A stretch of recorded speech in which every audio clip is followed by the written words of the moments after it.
Hello everyone. हमने class 9th का chapter tissue start कर रखा था। हम प्लांट टिश्यू के बारे में पढ़ चुके हैं कंप्लीट, और हम एनिमल टिश्यू के बारे में डिस्कस कर रहे थे। उसमें हमने एनिमल टिश्यू के 3 टिश्यू के बारे में बात कर ली थी, एपिथेलियल टिश्यू, कनेक्टिव टिश्यू और मस्कुलर टिश्यू।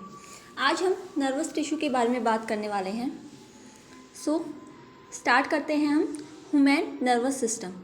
ये जो नर्वस टिश्यू हैं ये क्या करते हैं, ब्रेन तक सिग्नल पहुंचाते हैं। जैसे हम किसी भी गर्म चीज़ को हाथ लगाते हैं तो एकदम से हम हाथ को हटाते हैं, तो ये सिग्नल कौन पहुंचाते हैं हमारे ब्रेन तक? Nervous tissue. कि नर्वस टिश्यू किससे मिलके बना होता है? ब्रेन, स्पाइनल कॉर्ड और नर्व से मिलकर ह्यूमन का नर्वस सिस्टम मिलके बना होता है। नर्वस टिश्यू क्या होता है, हमारे ब्रेन तक सिग्नल को पहुंचाता है। ये क्या होते हैं? हाईली स्पेशलाइज्ड टिश्यू होते हैं, जिसके कारण कोई भी एनिमल सिग्नल को रिसीव करता है और रिस्पॉन्ड करता है स्टिमुलाई को।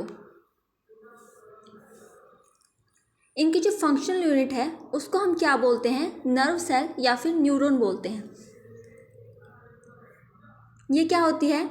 किसी भी नर्वस सिस्टम की स्ट्रक्चरल और फंक्शनल यूनिट क्या होती है? न्यूरॉन होती है, और ये लॉन्गेस्ट सेल होती है इन बॉडी।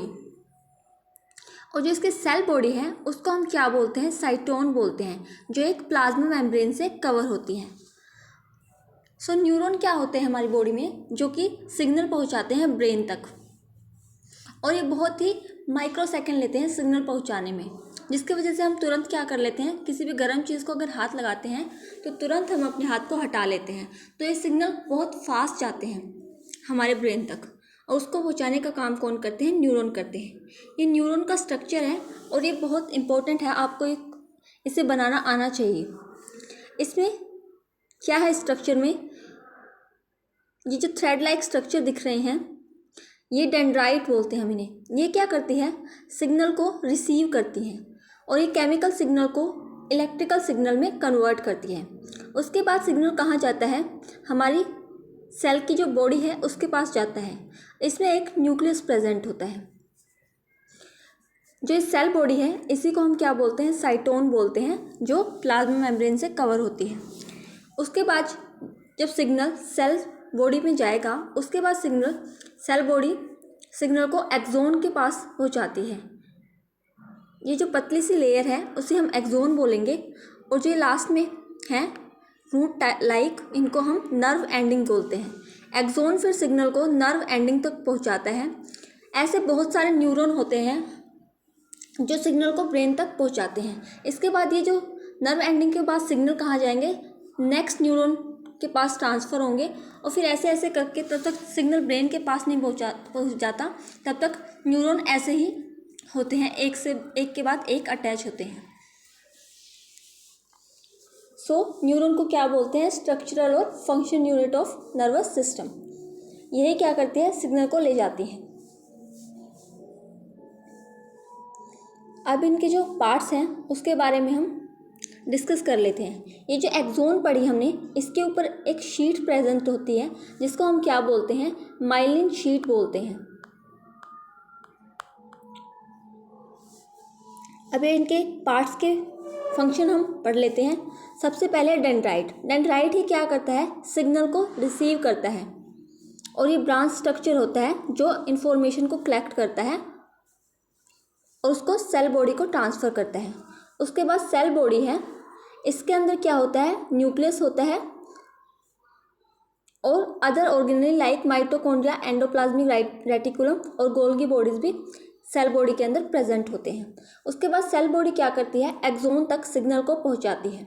एक्सोन क्या होता है? ट्यूब लाइक स्ट्रक्चर होता है जो इन्फॉर्मेशन को कैरी करता है और फ्रॉम द सेल बॉडी, और कहाँ तक पहुंचाता है सिग्नल को? नर्व एंडिंग तक। उसके बाद नर्व एंडिंग क्या करती है? एक्सोन से सिग्नल को लेती है और उसको नेक्स्ट न्यूरॉन को ट्रांसफ़र करती है, और इसमें एक न्यूक्लियस भी प्रेजेंट होती है जो सेल का क्या है? Genetic material of the cell. हमारा नर्वस टिश्यू भी कंप्लीट हो गया है। इसको आपको इतना ही पढ़ना है 9th क्लास में। इसका डिटेल हम 10th क्लास में अच्छे से पढ़ेंगे। अब हम प्लांट टिश्यू भी पढ़ लिया हमने और एनिमल टिश्यू भी पढ़ लिया। अब हम इन दोनों के बीच में डिफरेंस पढ़ेंगे प्लांट टिश्यू और एनिमल टिश्यू के बारे में। सो प्लांट पता है हमें मूवमेंट नहीं कर सकते, तो प्लांट क्या होते हैं, स्टेशनरी होते हैं। इनको सपोर्ट करने के लिए सेल वॉल की रिक्वायरमेंट होती है। एनिमल सेल क्या कर सकते हैं, मूवमेंट कर सकते हैं। सो इनकी मूवमेंट के लिए इन्हें टिश्यू की रिक्वायरमेंट होती है।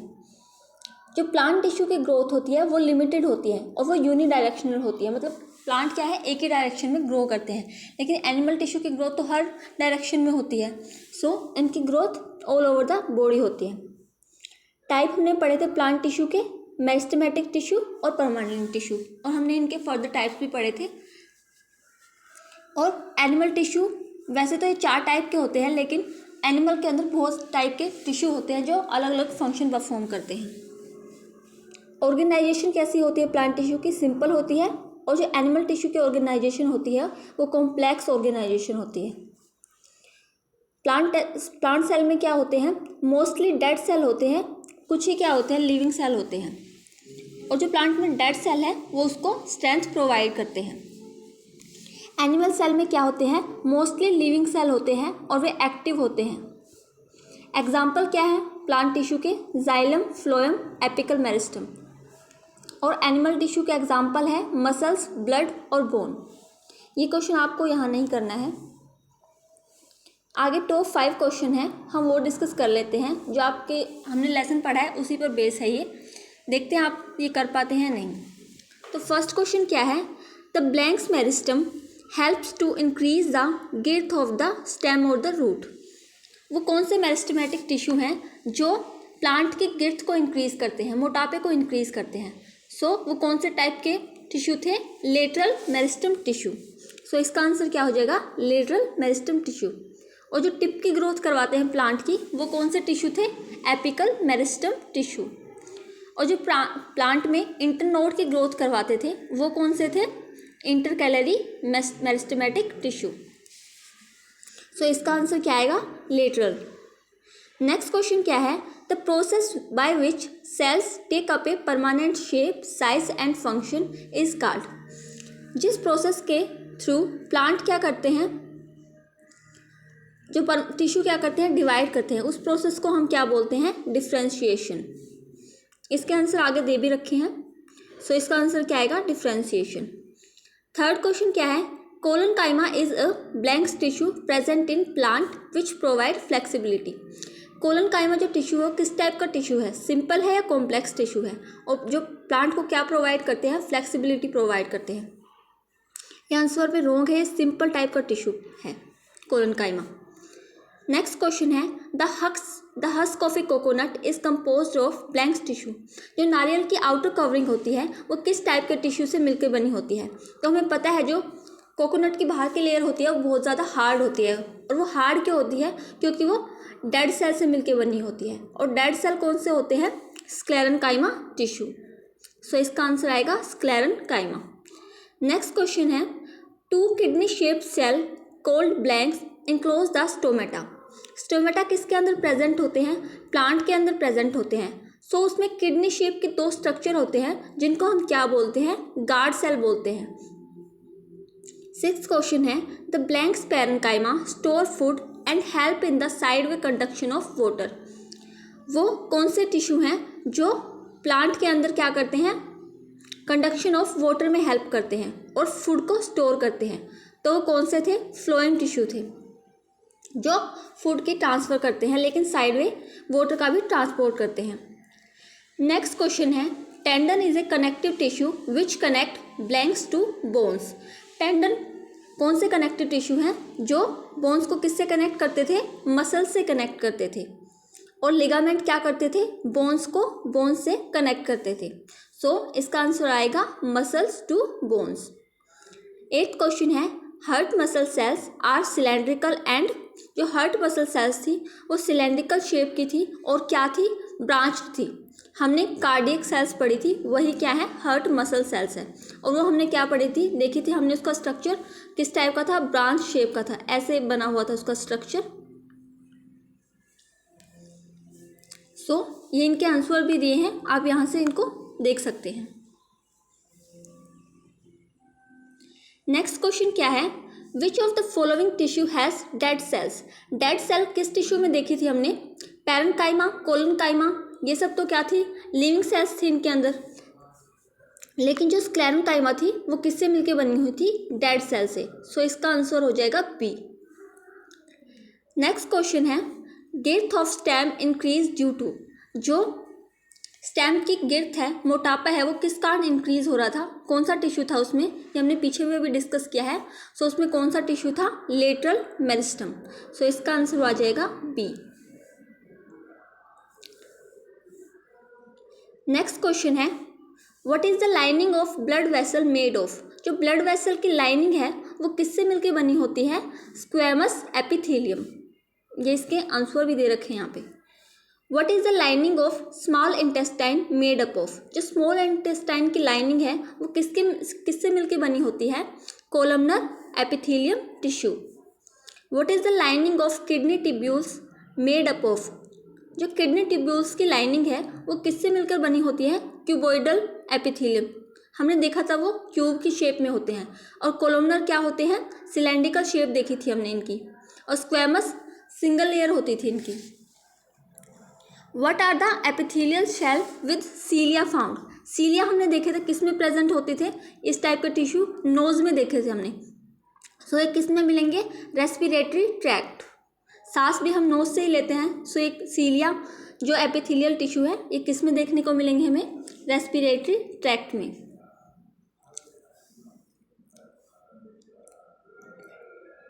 नेक्स्ट क्वेश्चन है, give reason for meristematic cells have a prominent nucleus and dense cytoplasm but they lack vacuole. जो मेस्टेमेटिक सेल्स हैं उनमें क्या होता है, न्यूक्लियस भी होता है और साइटोप्लाज्म भी होता है, लेकिन उनमें जो वैक्यूल्स हैं वो लैक होती है, उनकी कमी होती है। तो ऐसा क्यों होता है, क्योंकि जो मेस्टेमेटिक टिश्यू है उनका काम क्या करने का होता है, डिवाइड करने का होता है, लेकिन जो वैक्यूल्स हैं उनका साइज़ बहुत ज़्यादा लार्ज होता है।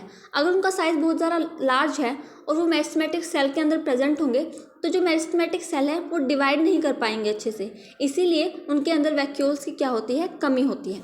सो इसका आंसर नीचे दे भी रखा है कि जो वैक्यूल्स होते हैं उनका साइज़ क्या होता है, बहुत ज़्यादा लार्ज होता है, इसीलिए मेस्टेमेटिक सेल है वो डिवाइड नहीं कर पाएंगे। और जो मेस्टेमेटिक सेल्स हैं उनके अंदर वैक्यूल्स की कमी इसीलिए भी होती है क्योंकि they do not store food material, waste material और सैप एटसेट्रा। ये इनको भी स्टोर नहीं कर पाते हैं in meristematic cells. Next question है, intercellular space are absent in sclerenchyma tissue. जो इंटरसेलुलर स्पेस है वो स्क्लेरेन्काइमा टिश्यू के अंदर एब्सेंट क्यों होता है, क्योंकि जो स्क्लेरेन्काइमा टिश्यू वे क्या होते हैं, डेड सेल्स होते हैं, और वो किससे मिलके बने होते हैं, लिग्निन टाइप के सब्सटेंस से मिलके बने होते हैं, इसीलिए उनके अंदर इंटरसेलुलर स्पेस क्या होता है, एब्सेंट होता है। सो इसका आंसर नीचे दे रखा है कि इंटरसेलुलर स्पेस है उस स्क्लेरेन्काइमा टिश्यू में इसीलिए एब्सेंट होता है क्योंकि उनके पास एक सब्सटेंस होता है जिसको हम क्या बोलते हैं, लिग्निन बोलते हैं, अराउंड द सेल मेम्ब्रेन, जो क्या बनाता है, प्लांट को स्टिफ और हार्ड बनाता है। इसीलिए जो स्क्लेरेन्काइमा टिश्यू है उनके अंदर जो इंटरसेलुलर स्पेस है वो एब्सेंट होता है। सो हमारा टिश्यू वाला चैप्टर भी कंप्लीट हो गया है। अगर आपको कोई भी डाउट हो तो आप कमेंट सेक्शन में पूछ सकते हैं, और अगर आपको मेरी वीडियो पसंद आई हो तो please like, share and subscribe my channel. Thank you.